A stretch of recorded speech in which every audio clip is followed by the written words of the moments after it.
తెలంగాణ రాజ్యాధికార party incharge అయినటువంటి గౌరవనీయులు పెద్దలు అశోక్ ముదిరాజ్ గారు, అలాగే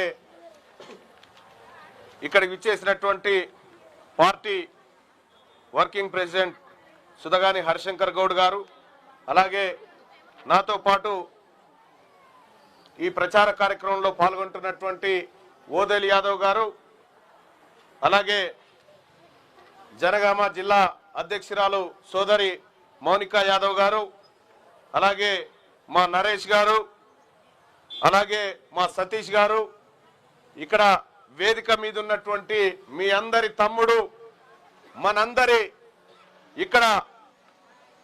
మనందరి రక్షణ కోసం కత్తెర గుర్తు పట్టుకొని నిలబడ్డటువంటి సోదరుడు జలీల్ పాషా గారు, అలాగే ఇక్కడికి విచ్చేసినటువంటి టిఆర్పి నాయకత్వానికి, అలాగే మా పార్టీ కుటుంబ సభ్యులకు, ప్రవీణ్కు అందరికి కూడా పేరు పేరున నమస్కారం తెలియజేసుకుంటూ ఇవాళ ఒకటి రెండు విషయాలు మనం క్లియర్గా అర్థం చేసుకోవాలి.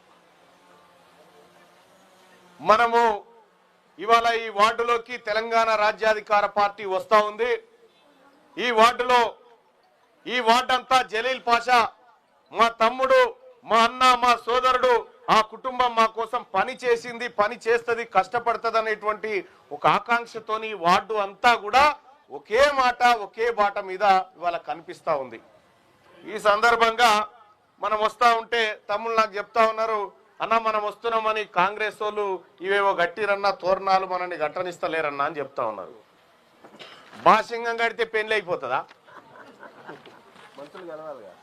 బాసింగం కడితే పెళ్లి అయిపోతుందా?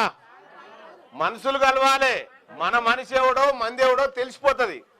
తోరణాలు కడితే పెళ్లి అయిపోయేది ఉంటే ఈ పాటికి కళ్యాణ లక్ష్మి కూడా అక్కర లేకుండే. తోరణాలు కట్టి ఇవాళ తెలంగాణ రాజ్యాధికార పార్టీ తోరణాల సాటుకు మా జలీల్ బాయిని దాచిపెడదాం అనుకుంటే దాచ మనిషేనా?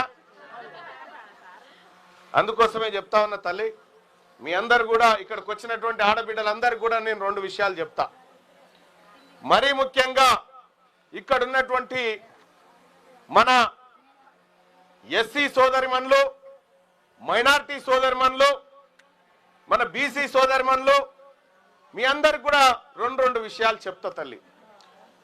సాయంత్రం కాంగ్రెస్ ఆయన వస్తాడు, వచ్చి మిమ్మల్ని ఓటేయమంటాడు. ఇంకోసారి కారు గుర్తు ఆయన వచ్చాడు, మీకు ఓటేయమని చెప్తాడు, మీ ఓటేయమంటాడు. ఎవరికి ఓటేయాలనేది మనకు లెక్క ఉండాలి కదా. అందుకోసమే నేను ఒక లెక్క చెప్తున్నా తల్లి. ఇక్కడ నేను ఒక లెక్క తీసుకొచ్చిన. 2018-19లో, అలాగే 2020-21లో, అలాగే 2014-15లో. అమ్మా, ఇక్కడున్నటువంటి మా దళిత బిడ్డలు, మా ఎస్సీ బిడ్డలు ఒకటి ఆలోచించాలి తల్లి. కారు గుర్తు ఆయన వచ్చి కారు గుర్తు కోటేయమని అంటాడు. అప్పుడు మీరు చెప్పాల్సింది ఒకటే తల్లి, అయ్యా 2014-15లో ఆ తర్వాత కేసీఆర్ దిగిపోయే వరకు దేని నిధులు అంటే మీరు ఆశ్చర్యపోతారమ్మా. చెప్తే ఆడబిడ్డలు తలదించుకునే పరిస్థితి. అంటే మన ఆడబిడ్డలంతా ఈ సర్కార్ బడిలో చదువుతూ ఉంటారు కదా. 10వ తరగతి 9వ తరగతి వచ్చినటువంటి బిడ్డలు, మన ఆడబిడ్డలు మెచ్యూర్ అవుతారు, పెద్ద మనుషులు అవుతారు పిల్లలు. అయితే వాళ్ళకి శానిటరీ ప్యాడ్స్ ఇవ్వాలని చెప్పి డబ్బులు తీసుకొస్తే 15 కోట్ల రూపాయలు ఆ ఆడబిడ్డల శానిటరీ ప్యాడ్స్కి ఇవ్వాలనంటే అందులోంచి 8,50,00,000 రూపాయలు కేసీఆర్ కుటుంబం తిన్నదా లేదా ఈ శానిటరీ ప్యాడ్స్ లెక్క ఒక్కసారి కారు గుర్తోలు రాగానే అడుగు, ఈ పైసలు ఎటుపోయినాయి అని అడుగురు. ఏం పైసలమ్మా ఇవి? మన ఆడబిడ్డల పైసలు. సమస్యలు ఉంటాయి ఆడబిడ్డలకు, ఆ సమస్యల పైసలు 8,50,00,000 రూపాయలు తిన్నారమ్మా. ఇది నా లెక్క కాదు, ఇది కేంద్ర ప్రభుత్వం చేసి పంపిన లెక్క. శానిటరీ ప్యాడ్స్ పైసలు తిన్నదమ్మా కేసీఆర్ కుటుంబం. ఇంకంతేకాదు, ఇక్కడ స్కూళ్ళల్లో ఆడపిల్లలకి మగపిల్లలకి సపరేట్ బాత్రూమ్లు ఉండాలని, ఎదిగిన పిల్లలు ఉంటారు, సపరేట్ బాత్రూమ్ ఉండాలని డబ్బులు పంపిస్తమ్మా 71 కోట్ల రూపాయలు కేసీఆర్ కుటుంబం తిన్నదమ్మా ఆ బాత్రూమ్ల పైసలు. నేను అడిగిన ఏదే గీ పైసలు తింటాడా ఎవడన్నా మా ఆడబిడ్డల పైసలు తింటారా అంటే వాళ్ళు ఏమన్నారు ఎరికేనా, వీళ్ళ కోట్ల రూపాయలు ఎందుకు ఖర్చు పెట్టాలి మళ్ళన్నా, వాళ్ళ అమ్మ నాయన 500కే ఓటిస్తుండగా మాకు అని చెప్తా ఉన్నారు. ఇగో ఇది కథ తల్లి. మీ బిడ్డలకు కూడా ఆరోగ్యం దక్కాలి, మీ బిడ్డలకు బాత్రూమ్లు ఉండాలి, మీ బిడ్డలకు దక్కాల్సిన నిధులు దక్కాలని ఇక్కడ జలీల్ని తీసుకొచ్చి పెట్టినా వీటిని దోపిడీ చేసి దొంగతనం చేసేందుకు ఇప్పుడు కారు గుర్తోళ్ళు వస్తారమ్మా, ఇక కాంగ్రెస్ వాళ్ళు వస్తారమ్మా. ఇక రేపు సాయంత్రం వస్తారట, రాగానే ఎట్లనే చేసి మీరు అడగాలి. నేను ఉంటే అడుగుదు కానీ నేను ఉన్నప్పుడు రారు.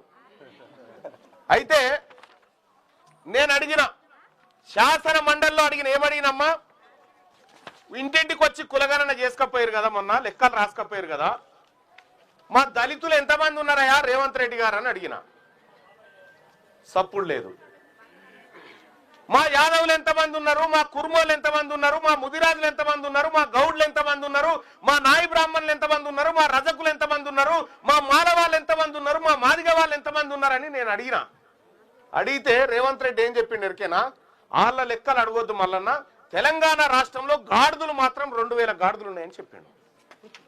అంటే మన లెక్కలు చెప్పారట, మన ముస్లింల లెక్కలు కూడా చెప్పారట, గాడిదల లెక్కలు మాత్రం చెప్తారట.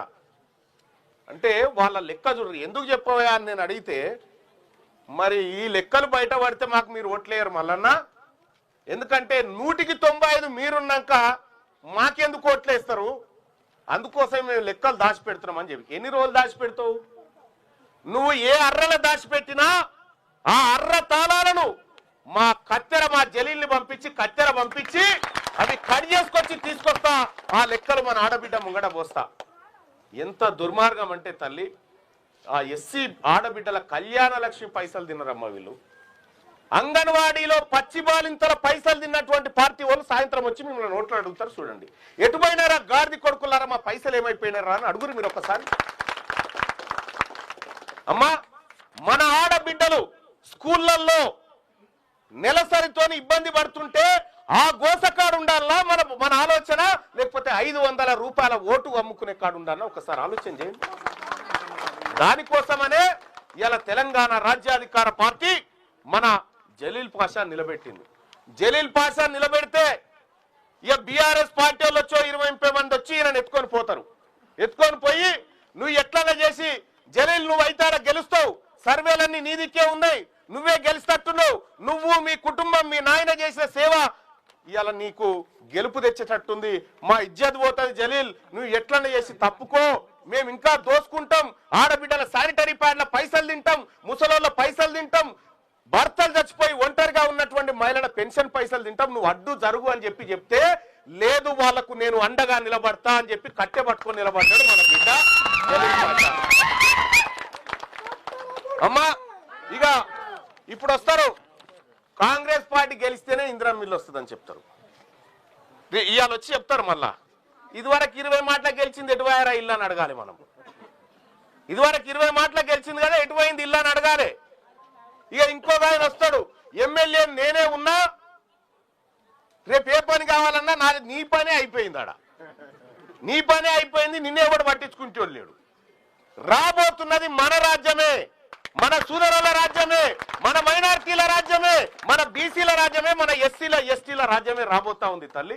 దానికి మీరందరూ కూడా ప్రతినిధులు, మా అమ్మలు అక్కలు మా సోదరిమణులందరూ. ఇలా ఎవరొచ్చి చెప్తారమ్మా ఈ లెక్క? తెలంగాణ రాష్ట్రంలో మా జుట్లెన్ని ఉన్నాయిరా లెక్క పెట్టి చెప్పురా అంటే గాడిదలు గిన్నె ఉన్నాయని చెప్తారా? ఎంతమంది ఉన్నారమ్మా ఈ రాష్ట్రంలో? పిడికేడు మంది లేరు రెడ్లు, పిడికేడు మంది దొరలు లేరు. 78 ఏళ్ల నుంచి వీళ్ళ జెండాలు మోసుకుంటా వీళ్ళ భుజాల అరిగేటట్టు వాళ్ళని నెత్తి మీద ఎత్తుకుంటే ఇలా చేసింది ఏందమ్మా? మన బిడ్డల శానిటరీ ప్యాడ్ల పైసలు తింటారా వీళ్ళు? మన బాత్రూంల పైసలు తింటారా? ఇంకా బాత్రూంల దాకా ఈసారి ఓటేసిరా అంటే బాత్రూమ్ కిందికి కూడా పోతారు. ఇంకా ఈసారి ఓటేసిరా అంటే. అందుకోసమే తల్లి ఆలోచించండి, ఇది మన హక్కుల కోసం జరుగుతున్నటువంటి పోరాటం. ఇలా తీన్మార్ మల్లన్న నువ్వు గెలిచినావు, మరి ఏం సంగతి మల్లన్న? నువ్వు అనుభవించాలి కదా అధికారాన్ని, సంపాదించాలని. నేను సంపాదించడానికి రాలేదురా నాయన, నా వల్ల బతుకులు ఆగమవుతున్నాయి, నిలబడ్డా, నేను ఇటు వచ్చి నిలబడ్డా అని చెప్తా ఉన్నా. మీరందరు చెప్పాలి అమ్మా. పెద్ద ఆయన నువ్వు ఇట్రా దా. ఈయనైతే మీ అందరికి తెలుసు కదా. ఇప్పుడు నేను ఒక మాట చెప్తా తల్లి, జలీల్ని నేను తీసుకొని అన్నా నా బాధ్యత, తమ్ముని నేను ఈ ప్రజల కోసం సేవకు అంకితం చేస్తా అన్నా, నీ దగ్గర 3 కొడుకులు ఉన్నారన్నా, ఒక్కరిని నాకు ఇయ్యి అన్నా అని చెప్తే తీసుకపో అన్నా అని చెప్పిండు. ఈ ప్రజల కోసం వాడుతున్నా ఈ ఒక్క పిల్లగాన్ని నాకు ఇయ్యన్నా అని చెప్తే తప్పకుండా అన్నా అని చెప్పి నాకు ఇవ్వడం జరిగింది. అమ్మ నేను ఒక మాట చెప్తా ఉన్నా, మనమందరం కూడా ఒక్క తల్లి పిల్లలం తల్లి, మనమంతా ఒక్క తోటలో కాబట్టి మీకు సేవ చేసుకునేటువంటి భాగ్యం మాకు కలగాలి తల్లి. కలగాలంటే ఎట్లా వస్తుందమ్మా? కత్తెర గుర్తు కోటేస్తే వస్తుంది. మరి కొడుకు ఒక తానా తండ్రి ఒక తాను ఉండడు కరెక్టేనా? మరి తెలంగాణ రాజ్యాధికార పార్టీలోకి తండ్రిని కూడా తీసుకుందామంటే వాళ్ళు చేయలేవారు. మీ ఆమోదంతోనే తీసుకుంటావు కదా, పక్కనేగా. చలో ఇప్పుడు చేర్చుకుంటా.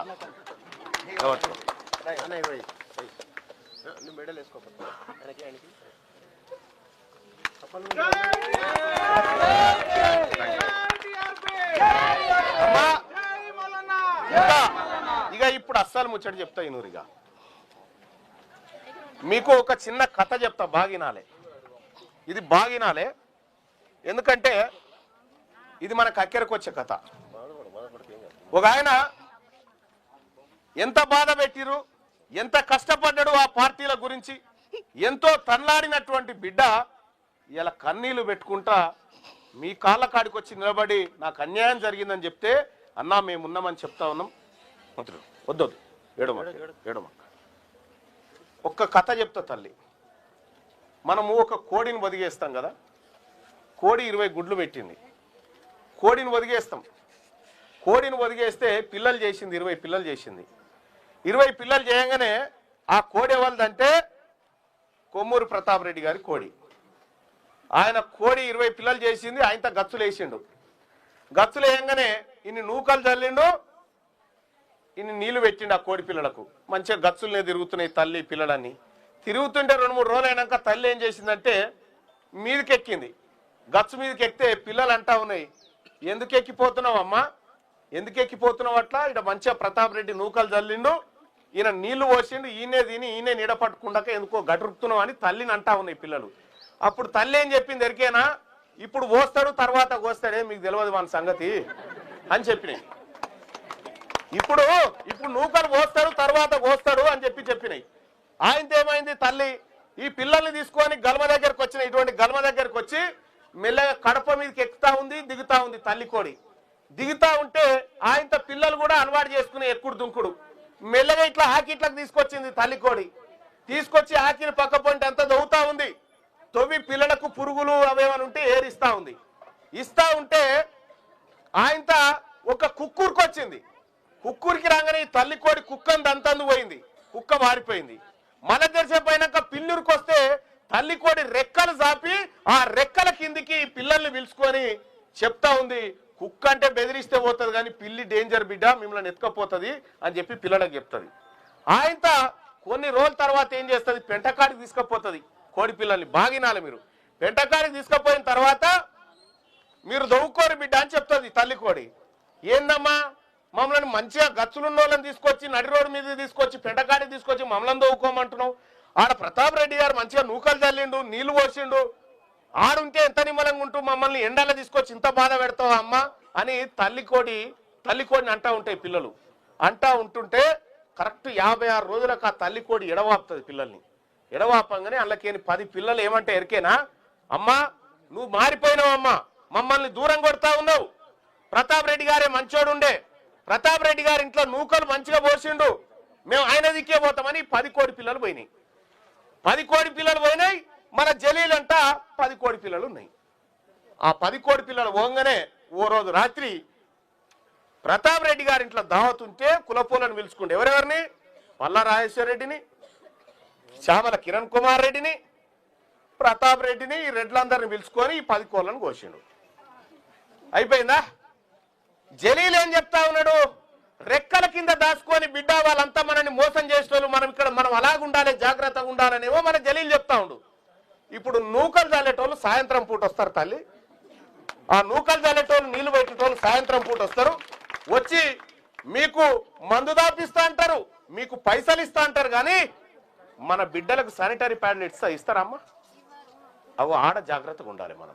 మన బిడ్డల భవిష్యత్తును కాపాడేటోడు జలీల్. ఇక్కడ మన బిడ్డల భవిష్యత్తును కాపాడేది జలీల్.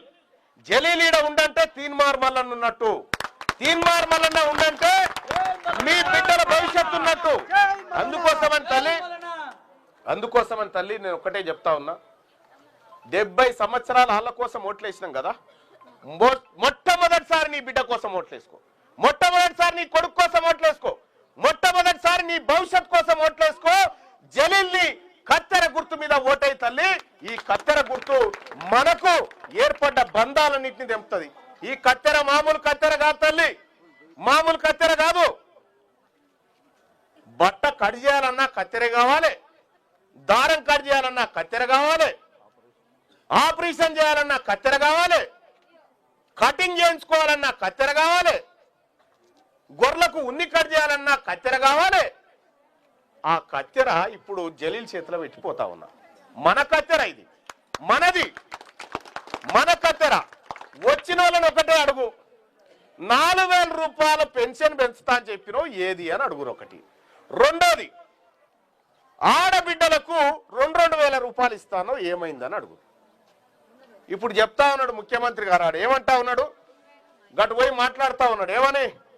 ఏమైందా మా వాళ్ళకు ఆడోళ్ళకి ఇస్తా అంటే 2,000 అని అడుగుతా ఉంటే కేసీఆర్ లాగులో తొండలు ఇడుస్తా అంటాడు ఆయననేమో కేసీఆర్ లాగులో తొండలు ఇడుస్తా అంటాడు.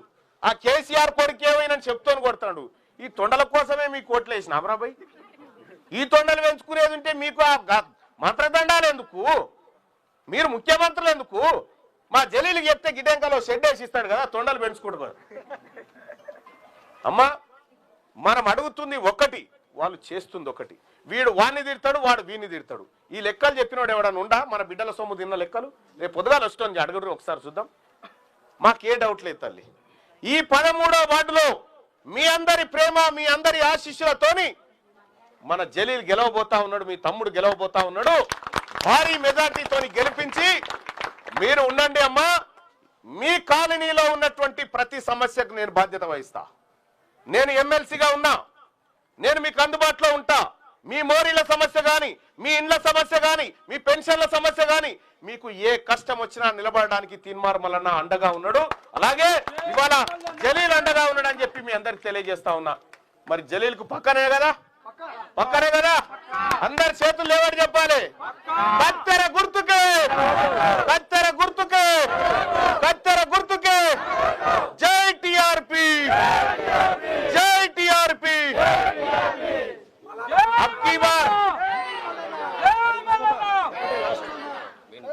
ఇంకోటమ్మా, ఇగో ఇంకోటి, ఈడ ఉండేతందుకు ఇల్లుకు జాగియలే, కట్టుకుంటందుకు ఇయలే, పోనీ బొంద పెడతందుకు అన్న ఉందా అంటే అది కూడా లేదు. శ్మశాన వాటిక ప్రాబ్లం ఉంది. ఈ శ్మశాన వాటిక ప్రాబ్లం ఏది ఉన్నా ఈ కాలనీలో ఏ ఆడబిడ్డకు ముళ్ళుగుచ్చినా నాది బాధ్యత, నేను చూసుకుంటా. ఏ కష్టం వచ్చినా నేను చూసుకుంటా అని చెప్పి మీ అందరికీ తెలియజేసుకుంటూ, ఇంకా నేను భూపాలపల్లి దాకా పోయేది ఉంది, ఇక మంచిర్యాల భూపాలపల్లి దాకా పోయేది ఉంది. కాబట్టి మీరందరూ, నాకు నమ్మకం ఉంది, తమ్ముడు మొన్ననే సర్వే చేసినాం, సర్వేలో తమ్ముడు అత్యధిక మెజార్టీతో గెలవబోతుండని చెప్పి తెలిసిన తర్వాత ఈ తమ్ముడు గెలుపుని అడ్డుకోవాలని తోరణాలు కడతాడు. ఒక ఆయన మైకు దింపుతా ఉంటాడు, ఒక ఆయన ఇంకోటి చేస్తా ఉంటాడు, ఇంకోటి చేస్తా ఉంటాడు. అమ్మా ఏమీ లేదు, మనం ఓటేసేటప్పుడు పర్దసాటుకు పోయి ఓటేసేటప్పుడు మన బిడ్డ యాదికి రావాలి, మనకు మన కొడుకు యాదికి రావాలి మనకు. అమ్మా థ్యాంక్ యూ బాయ్ సార్. ఇక ఉపేందర్ ఒక్కసారి ఈ పార్టీ ఎందుకు అవసరమో చెప్పు ఉపేందర్. మాట్లాడడానికి తప్పేంది, ఈ పార్టీ అయితే ఉండవద్దా? పక్క ఇక విలేకరే చెప్తా ఉండి ఈ పార్టీ ఉండాలి, ఇది ప్రజల కోసం ఉండే పార్టీ, ఇది ఉండాలని చెప్తా ఉన్నాడు ఉపేందర్, చెప్తా ఉన్నాడు. ఉపేందర్ కోసారి గట్టిగా సప్పట్లు కొట్టరు. థ్యాంక్ యూ అందరికి. ఇక నాకైతే ఏ డౌట్ లేదన్నా, నీ కొడుకు జిమ్మేదారి నాది, ఈ వార్డు జిమ్మేదారి నీది. ఏ కష్టం వచ్చినా నేను ఉంటా పక్కనగా. థ్యాంక్ యూ అందరికి, ధన్యవాదాలు.